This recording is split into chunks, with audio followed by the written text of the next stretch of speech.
Thank you, President, and nice to see you back.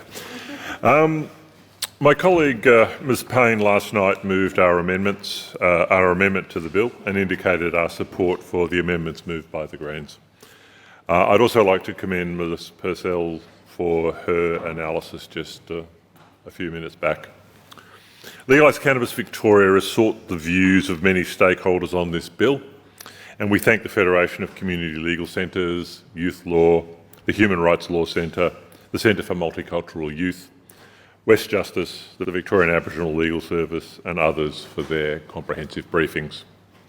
These organisations played a significant role in the development of this bill, as the Attorney indicated before, and their advocacy resulting in the inclusion of important reforms around sentencing, cautions and diversions and youth justice principles. And I applaud those organisations for their steadfast commitment to social justice and for the work they do, day in and day out, to get the best outcomes for some of our state's most vulnerable people. They don't get nearly enough acknowledgement or funding. By and large, the sector are satisfied with the bill. Vals went so far as to commend the government for finally showing leadership and progressing critical reforms on youth justice rather than pandering to the dangerous agenda of conservative newspapers. Although, given Tuesday's announcement, they may want to qualify that. While stakeholders generally support the bill, they have suggested amendments to better protect children and young people from the harms of the criminal justice system. Their concerns are largely addressed in the Greens amendments, which, as I have said, LCV will be supporting. As LCV spokesperson on Treaty and First Peoples, I might use my remaining time to reflect on the specific concerns raised by those legal services, particularly VALS, who represent young Aboriginal people in the criminal justice system and whose clients are directly affected by these reforms. The profound intergenerational effects of colonisation on our Aboriginal and Torres Strait Islander Victorians still play out through their contact with the criminal justice system.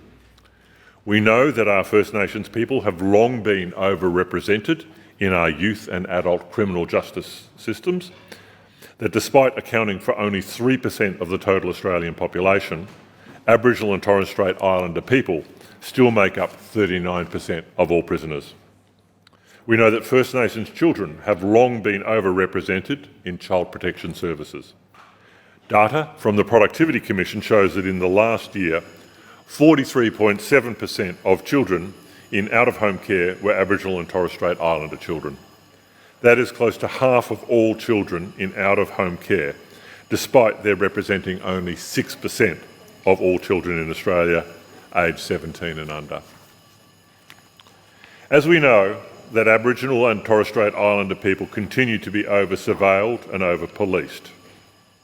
Data from the 2023 Victorian Government Aboriginal Affairs report shows the number of young people processed by the police continues to increase, and that the rate of young Aboriginal people processed by Victoria Police is nearly 7 times greater than that of non-Aboriginal young people. An even more confronting bit of data: since 2008, there's been an almost 50% decline in the rate of police processing for non-Aboriginal young people, and basically no decline for Aboriginal young people. Earlier this year, the government abandoned its plans to reform its bail laws, memorably described by a Victorian coroner as a complete and unmitigated disaster. This includes the removal of the presumption of bail and reverse onus provisions for minors. Currently, around half of Aboriginal children are in youth detention because their bail was denied after being charged for petty offences.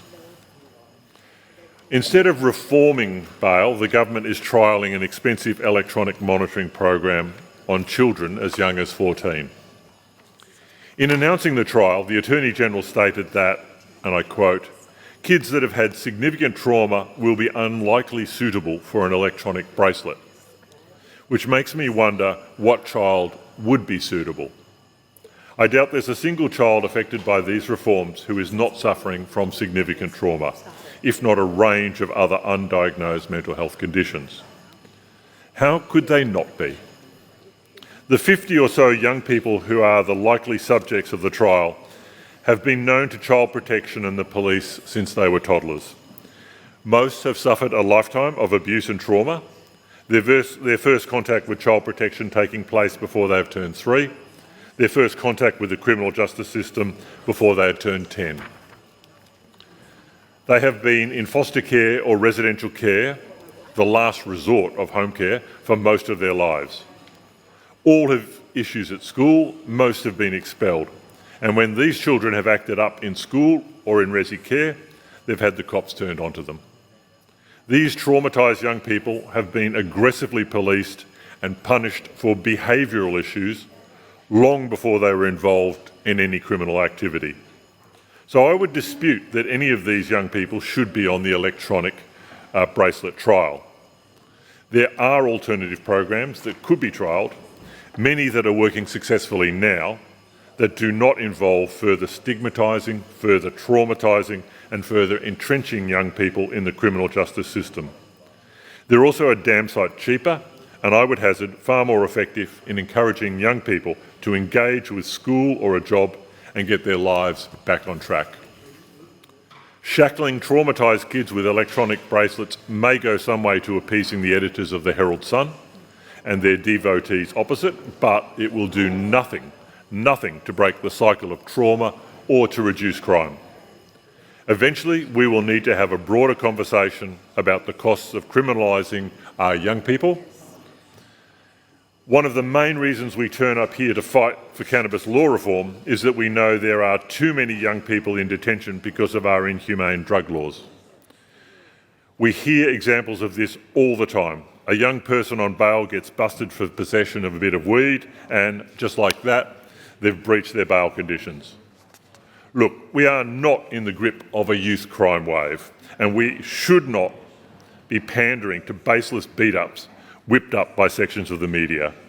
Our young people are living through pretty tough times and they need our support. Yet, year on year, we underfund those crucial services that do support our vulnerable young people and their families: domestic violence services, drug and alcohol services, mental health services, community legal services and early intervention programs. Services are underfunded, working at capacity and, in many cases, facing staffing cuts. But hey, times are tough, everybody needs money, the government can't fund everything. And yet they can find $34 million for an electronic monitoring trial that will inevitably fail. I'm not suggesting that $34 million is anywhere near enough money to fix the issue, but off the top of my head, maybe diverting some of the $83 million we give to the Victorian racing industry might help, because going by their latest annual report figures, I reckon they're just fine without it. Kids don't just end up as serious criminal recidivists. They become embedded in the criminal justice system because of systemic failures to care for them or support their family to care for them. Cliché as it sounds, it all comes down to priorities. We can invest in prevention and early intervention, in housing and education, in reducing the harms of poverty and homelessness that propel our young people into the criminal justice system, or the alternative is we can throw more money at policing and build more prisons. I doubt it will make our state any safer, but I guarantee it will certainly bankrupt it. Thank you.